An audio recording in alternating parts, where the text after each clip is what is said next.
Hey everybody, so this is the iPhone 12 Pro and this is the iPhone 12. So these are two of the 4 new iPhones that Apple launched last week. Now I've been using both of these for almost 6 full days now, so I think it's just about enough for a review. So this review, I'm gonna focus on the 12 Pro. So I guess the first thing we do is compare these two iPhones to see what's different.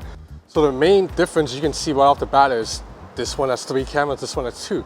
So just like last year's iPhone 11 series, the Pro line has an extra telephoto camera that the standard iPhone 12 does not have. But that's not all. The iPhone 12 Pro also has a new LiDAR sensor right here. This is the tech that Apple first introduced in the iPad Pro this year. It's basically like a more advanced, more complicated TOF sensor. What it does is that it basically acts like a radar. It shoots out beams to map your immediate surroundings. And LiDAR is better than TOF sensor because it maps more thoroughly than TOF sensor. Now, although these two phones look the same, the chassis of the Pro is also slightly more premium because it's made of stainless steel, whereas this is aluminum.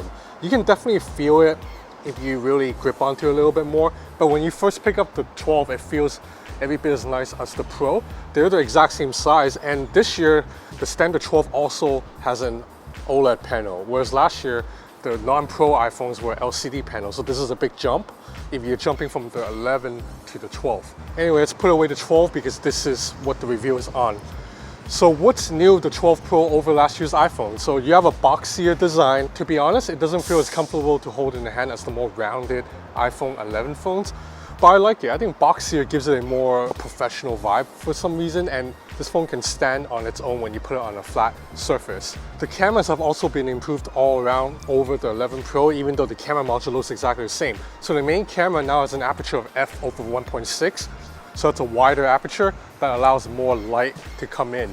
There's also the addition of that LiDAR sensor that's not seen in any of the iPhone 11s. And the ultra-wide-angle camera now supports night mode, which is huge because the ultra-wide-angle camera on most phones, they're great during the day, but at night they suffer because typically the image sensor for the ultra-wide-angle camera cannot be that large, and there's just more to take in, more pixels, so you need more light. So the fact that now the iPhone ultra-wide-angle camera supports night mode is huge. As you can see from these samples here, it's a big jump over the iPhone 11 Pro's ultra-wide-angle camera as soon as it gets a little bit darker. There's also a new screen size this year. This is 6.1 inch. Last year, you either get 5.8 or 6.5, and I think 6.1 inch is a much better option because the 6.5 inch iPhone, that's the max ones, they're slightly too wide to comfortably use with one hand, while the 5.8 feels a little bit cramped. 6.1 inches on iOS seems about perfect, and perhaps the most hyped new addition to the iPhones, even though it's a little bit overrated, is 5G. Now don't get me wrong, 5G is gonna be game-changing, life-changing for all of us, just not right now. Maybe it will happen in 2022, 2023, but in 2020, the state of 5G is that it's only a minor improvement over 4G, and reception area is not that strong. Hong Kong is already one of the better places for 5G. As you can see, I get full reception here at most places. If you're in the US and you're not living in downtown Manhattan, you probably have to walk 5 blocks just to get a 5G signal. But anyway, it's important that the iPhone's pushing for 5G because as much as it pains me to say this as an Android guy, Apple's iPhone are the products that sets the new mobile trends. Think about it, swipe navigation gestures, face unlock, FaceTime. These are all things that have existed in Android phones before, but they really didn't go mainstream until Apple did it. So now that Apple supports 5G, that means carriers will have to step up the 5G development and give you real 5G. Not this 5G right now that's like this much better than 4G. And of course, there's a new chip inside this year's iPhone. This phone runs on the Apple A14 Bionic, and it's the world's first 5nm SoC. So in silicon technology, the smaller the number, the better. So 5nm, it's better than 7nm and better than the 10nm from before. To be honest, Apple's A line of chips, the A13, A12, have always been far better than whatever the Snapdragon's best chip at the time is. So the A14 Bionic is a lot more powerful than the Snapdragon 865 or the 865 Plus. To be honest, probably even more powerful than the 875. Now, the reason I say that, it's not due to basic things like opening an app. Every phone can do that nowadays. Where the A14 Bionic stands out is its neural engine and the ability to process a hell lot of data at once. So the key example of this is the new iPhones this year, they can shoot in Dolby Vision. So Dolby Vision, it's like the HDR10 Plus that you've been hearing a lot on a lot of Android smartphones, except HDR10 Plus is like the basic version, whereas Dolby Vision is the more professional version. Dolby Vision actually costs money for phone brands to use, whereas HDR10 Plus is free. And Dolby Vision is used by Hollywood studios, like Netflix supports Dolby Vision, and the new Microsoft Xbox supports Dolby Vision too. So the reason Dolby Vision is better than HDR10 Plus is because it dynamically adjusts dynamic range in real time on the fly. So scene by scene, the clip will have various different metadata, whereas HDR10 Plus, it's a one-time application that applies to the entire video. So the fact that the iPhone 12 series of phones can shoot in Dolby Vision is huge. It's the first phone in the world to be able to do that, and to be honest, I don't think Android phones will be able to catch up to that anytime soon, because to shoot Dolby Vision, you need a hell lot of processing power, and that's where the A14 Bionic comes in. Not only can you shoot in Dolby Vision, you can edit the clip within iPhone's native photo app. And I'm not just talking about basic editing like trimming the video's length, but also cropping in. So you can make a videos like a square shape or rectangle shape in real time. Just look at what I'm doing here. I'm editing a 4K Dolby Vision video. I'm cropping it in, and then it's processing in real time in under 30 seconds. And I'm uploading it to YouTube, and look at how fast it's uploading this 4K Dolby Vision footage to YouTube. All that's made possible, it's because of the Apple A14 Bionic and 5G.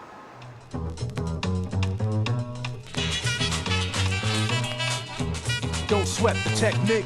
So what's it like using the iPhone 12 Pro as my daily driver? So I've already said I prefer Android over iOS, but the new iOS 14 actually looks pretty cool. I like that you can finally put widgets on your home screen, which is something I've wanted for years, because I have a lot going on every day and I like having a calendar widget that immediately reminds me what I have up to that day. Whereas previously on iPhones, you have to swipe to see your widget. And overall, iOS 14 is super fluid and responsive, even if the screen is only a 60 Hertz. I know, I've been talking about how great 120 Hertz is. So I have here the Galaxy S20 FE, and this is 120 Hertz. And I will say, I like how more fluid the animation is. But Apple does a really good job of fine-tuning the software. So even though it is not as fluid as the Galaxy S20 FE 120, I wouldn't say it's half as smooth, because Apple does such a good job optimizing software and everything. The gap feels closer than the reality, which is this phone refreshes twice as fast as this phone. Okay, now let's look at the camera. So in my opinion, the best Android phones, like Huawei's flagships, have surpassed the iPhone in photography since like 2017. But with that said, the iPhone for the last 2-3 years is still the king of video camera in terms of recording videos. I say that because iPhone cameras just have an extra level of stabilization fluidity that Android brands do not have. By fluidity, I don't mean just stabilization as I'm walking, but also when you're switching to camera lens. I'm gonna zoom in, zoom back out, zoom in, zoom back out. Look at how fluid this is. It's like a very natural motion. Whereas now I have the Galaxy S20 Ultra, and you see, when you switch, it looks a little bit jankier, right? Especially when I switch to the ultra wide. You see how there's a little bit of a pause before it jumps back? And it's not just the Galaxy S20 FE. This is the case with the OnePlus 8 Pro, OnePlus 8T, Huawei P40 Pro, all of that. The iPhone just has a little bit more fluidity in videos that other Android phones cannot match right now. And this year, because the iPhone 12 supports shooting in Dolby Vision, and also because it has a wider aperture to take in more light, videos are even better. Just look at these video samples right here. I think all around, the iPhone 12 Pro is still the best video camera around. Now as for still photos, the iPhone 12 Pro is very good. Apple does a wonderful job of keeping skin tones natural and capturing the warm vibes of a sunny day. The iPhone 12 Pro's camera is still among the very best in the market. Like I said, the main camera now is really good in low light performance, although not as good as Huawei smartphones. But the ultra wide angle camera being able to support night mode really makes a big difference. So overall, I would say if we're talking about the absolute ceiling of the best camera around, like the best zoom, the best bokeh, the best maybe lively punchy colors, I think I still prefer a Google Pixel 5 or a Huawei P40 Pro Plus. But the iPhone 12 Pro's camera is the best all around for everything, for portraits, for video, for ultra wide, for main camera, for fluidity when you're zooming in and out. Now, if there's a weakness of the iPhone 12 Pro, it is battery life. Probably because this phone is running on 5G, and also I've been shooting a lot of videos and editing it on the phone, so it's using a lot of power of the A14 Bionic. But battery life just isn't that good. So yesterday, I stepped out of the house at 9 a.m., oh no, 10 a.m., and I had a really heavy day. And by 3 or 4 p.m., it was already down to like 30%. So that means if I did not charge the phone then, it would have ran out of juice by 5 or 6 p.m. That's like not even dinner time in Hong Kong. So as for today, it's faring a little better because I haven't shot as many videos. But I stepped out of the house at around 11. Right now it's 4 p.m. and you can see battery life's at 63%.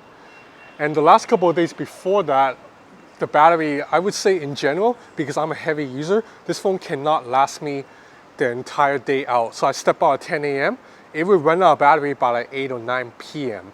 So I would need to find a charger. Android phones can definitely do better, but I think that's acceptable battery life considering how powerful this phone is. And I'm a very heavy user. I think for most people, it should be able to go 12, 13 hours for you without any issues. Now, if you do want to charge the iPhone 12, this thing charges via lightning cable, wireless charger, and also a new thing that Apple introduced this year called a MagSafe charger. It is basically another version of wireless charging, except it clips onto the back of the iPhone via magnets, and the cable is a little bit longer. So that allows you to use the phone while it's still being wirelessly charged, as opposed to, you know, if you're doing traditional Qi wireless charging, you have to leave it on the charger. Now you might be asking, what's the difference between that and just plugging in a lightning cable? And I guess you'd be right, not a big difference. I guess you can argue it's much easier to put on a MagSafe charger in the dark. You don't have to hunt around for the port. You just grab the MagSafe, snap it on, and you know this phone is charging even if it's misaligned. Okay, so usually I would end my reviews by going over the competition and tell you if the phone is worth it based on price. But I don't think that's really a game you can play with iPhones, because iPhones are kind of reviewer proof in that most of the people who use iPhones, they're immersed in Apple's ecosystem and they're perfectly happy with it and they'll just keep upgrading. So to those people, that's a chunk of Americans and like 75% of Japan and a lot of Hong Kong, by the way. So to those people, the only thing that matters about the iPhone 12 is how much is it better than the iPhone 11. And I would say the iPhone 12 is quite a bit better, so for them, it will justify the upgrade. And they're gonna be happy because you're getting a pretty major camera upgrade and 5G connectivity that right now in 2020 still doesn't matter. But maybe a year from now in late 2021, 5G will be real. And also, I think being able to shoot in Dolby Vision is huge. If you're a beginning YouTuber, you don't have to invest in a proper camera. Just get an iPhone 12 and you can use this as your main camera for the first year or two until your channel grows big enough that you want to have a more professional setup. Not just me, but even bigger YouTubers like Mr. Mobile. He has said in the past that he carries an iPhone around because he shoots a lot of B-roll footage with it. So that means a lot of the footage you see in his videos and in my videos are shot with an iPhone because the iPhone camera is that damn good. So anyway, that's about it for this review. I'm gonna have a lot more content coming up, including on the iPhone 12 and the iPhone 12 against the Google Pixel 5, the Galaxy S20 FE, and the Huawei Mate 40 Pro, all of that. So if you're interested, subscribe to my channel and follow me on Instagram at Ben's Gadget Reviews. Thanks for watching.